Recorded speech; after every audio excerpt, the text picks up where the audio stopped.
합니다. 유방에 대한 모든 것 준비 좀 하고 해주라. 미안해.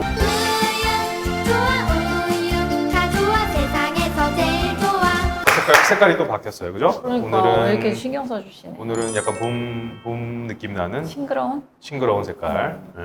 이 영상은 여름에 왠지 나올 것 카메라 같은데. 어디 봐야 돼? 입구 카메라죠? 옷을 좀 하나 벗어야 되겠다. 이게 약간 니트 입을 때 나올 것 같진 않아.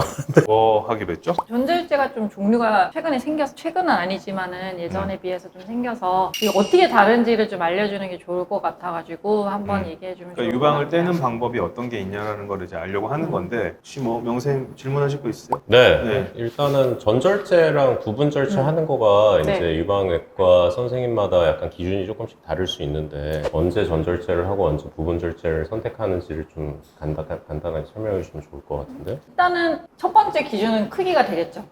크기가 너무 커서 이거는 종양의 크기. 그죠. 네, 네. 그렇죠. 네. 또 이제 유방암의 크기에 따라서 이거는 이제 부분만 떼려고 했을 때 남는 조직이 별로 없을 것 같으면은 그러면은 유방을 다 떼는 게 일단은 기본이 될 수밖에 없는 거고. 크기가 네. 센치의 기준이 있나요? 얼마의 센치 이상이면 그런 명확한 그런 기준은 거는 없어요. 없어요. 왜냐면 사람마다 유방 크기가 다 다르니까 비율이 더 중요한 거죠. 음. 네, 가슴이 작으면은 뭐 3cm도 크게 느껴질 수가 있는 거고 아주 큰 사람은 3cm면 아주 작게 느껴질 수 있으니까 이제 비율이 중요하죠, 사실. 뭐 이런 얘기는 처음 들어요. 알았네. 그래요?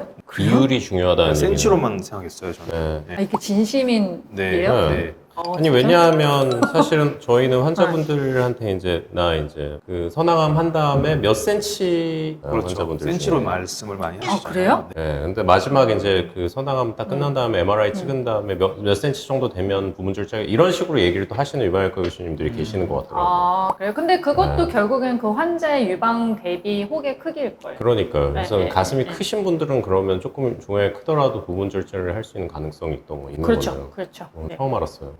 비율이 일단 첫 번째로 중요하고요. 두 번째는 위치죠. 네, 네, 위치가 제일 중요할 수밖에 없고 어쨌거나 우리가 부분절제를 하려면은 전절제 한 거에 비해서는 미용적으로는 더 예뻐야 되잖아요. 유방을 부분절제를 해서 남겼는데 너무 흉하고 이상하고 괴상하게 찌그러져 있으면 네. 전절제를 하는 게 나은 건데 위쪽의 경우에는 서면은 바로 이렇게 좀 평평해지는 거니까 좀 많이 떼도 평평해져도 크게 티가 안 부담이 나는데 없는데. 네. 그죠? 아래쪽은. 아래쪽에 이제 받쳐주는 쪽은 떼버리면 이제 이상하게 유방이 네, 좀 찝히고. 쪼그라져 맞아요. 버리니까 네. 크기가 조그만 커도 아래쪽은 전절제를 고려를 하게 되는 것인 거예요. 그런 두 가지의 기준이 되는 거고요. 근데 이제 우리가 지금은 동시 재건수를 많이 하잖아요. 네. 그러면은 이제 그냥 생으로 전절제, 아예 평평해지는 거에 비해서는 당연히 동시 재건술은 더 예쁠 수밖에 없고. 유방을 먼저 절제를 하고 몇 년 뒤에 다시 유방을 복원을 많이 했어요. 그걸 유방 지연 복원이라고 하죠. 근데 이제 그건 옛날 개념이고 현재는 유방을 절제를 하면서 동시에 복원을 하는 겁니다. 이제 그렇게 되면 유방암하고 조직은 띄어내지만 피부하고 유두는 살아있게 되는 거고요. 그럼 환자가 이제 수술하고 마취해서 깼을 때는 자기 원래 유방처럼 유방이 다 살아있는 거 아닙니까? 환자가 볼 때는. 그러니까 어떤 미용적인 면, 정서적인 면, 이제 그런 면에서 환자가 상당히 만족을 하게 되는 거고요. 동시 재건술이라는 선택 사항이 생겼을 때는 부분절제술에서 조금 좀 안 좋을 것 같으면은 그냥 전절제를 하게 되는 거죠. 사실 전절제 선택이 더 많아지는 것 같아요. 동시 네. 재건술이라는 게 생기면서. 네. 그러면 대개는 환자분들에게 설명을 드릴 때 네. 전절제 하세요, 부분절제 하세요라는 결정을 내릴 때 환자분의 네. 선택권도 좀 있나요? 또 어떤 네. 분들은 좀 네. 환자가 강력하게 얘기하면 조금 애매할 때 좀 네. 들어줄 수도 있을 거 아니에요. 애매한 경우에는 선택권을 좀 드려요. 음. 네. 예를 들면은 크기는 많이 크지는 않은데 아래쪽이 있어요.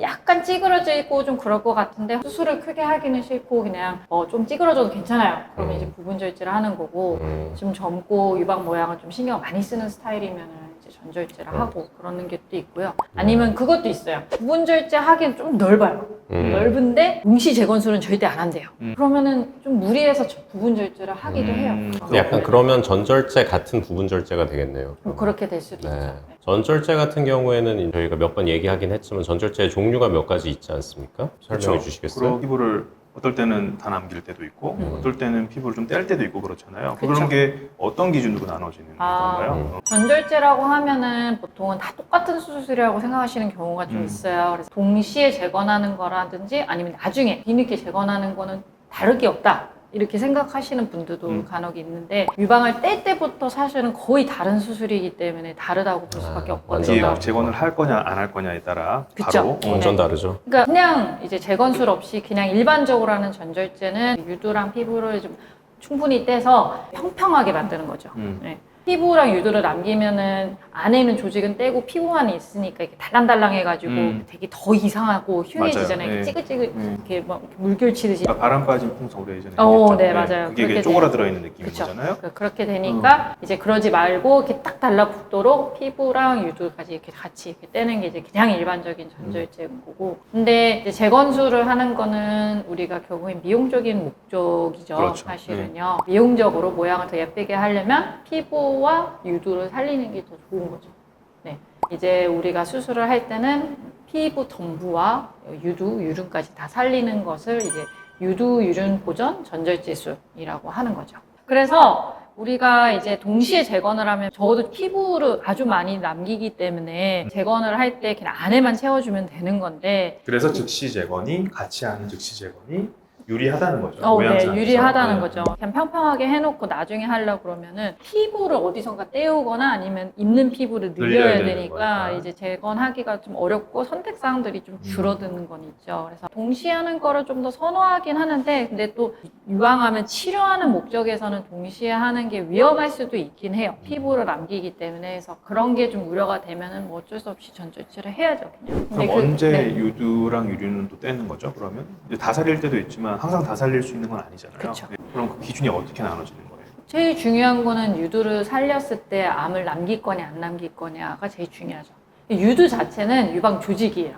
그냥 유방 조직이나 다름없다고 생각을 하시면 되고 유두를 살린다는 거는 유방 조직을 조금은 남기고 나오는 걸 사실 의미를 하는 거거든요. 그럼 남긴 그 유방 조직에는 암이 없어야지 살려도 되는 거니까 이 암이 얼마나 유두에 가깝고 아니면 유두까지 침범을 했는지가 중요한 거고 그거에 따라서 저희가 유두를 살리고 안 살리고를 결정하죠. 그럼 그 포인트는 환자분들이 되게 궁금해하시는 게 수술 전에 네. 위치가 어떠냐에 따라 유두를 내가 살릴 수 있냐 없냐에 대한 걸 예측을 하고 싶어 하시잖아요. 그쵸? 그러면 이제 어느 정도 예측을 하실 텐데 네. 이게 얼마 정도 맞는다고 보세요? 네. 뭐죠? 그러니까 이제 MRI 결과를 가지고 판단을 해요. MRI 판독에 유방에 있는 혹이 유두에서의 거리가 어느 정도인지를 재주거든요. 그게 뭐 한 2cm 이상이다. 그러면 뭐 거의 유두는 살릴 수 있을 거라고 보는 2cm 거고. 이상이면 네, 판독 자체에 이제 유두 밑에까지 좀 뻗어 있는 것 같다. 아니, 뻗어 있다. 이런 식으로 있으면은 아예 침범이 있다 그러면 처음부터 유두를 못 살린다고 하는 거고. 얘기하는 거고. 네, MRI에서 뻗어 있는 것 같다. 이러면은 그러면 이제 수술장에서 확인을 하는 거죠. 가서 봐야 된다. 네, 응. 그렇답니다. 아유, 네, 명쾌했습니다. 그래서 네. 오늘은 뭐 전절제의 종류에 대해서 한번 알아봤습니다. 네, 잘 정리한 것 그래서 같네요. 뭐 어떻게 이제 수술하는지를 좀 알려드리고 어떻게 다른지 좀 그냥 한번 간단하게 설명드리면 좋을 것 같아서 정리했습니다. 네, 무유TV였습니다. 저희 영상이 좋으셨으면 구독, 이번에 다시 하는 거예요? 좋아요? 알림 설정 부탁드립니다. 또 한동안 안 했잖아. 그러네. 감사합니다. 네.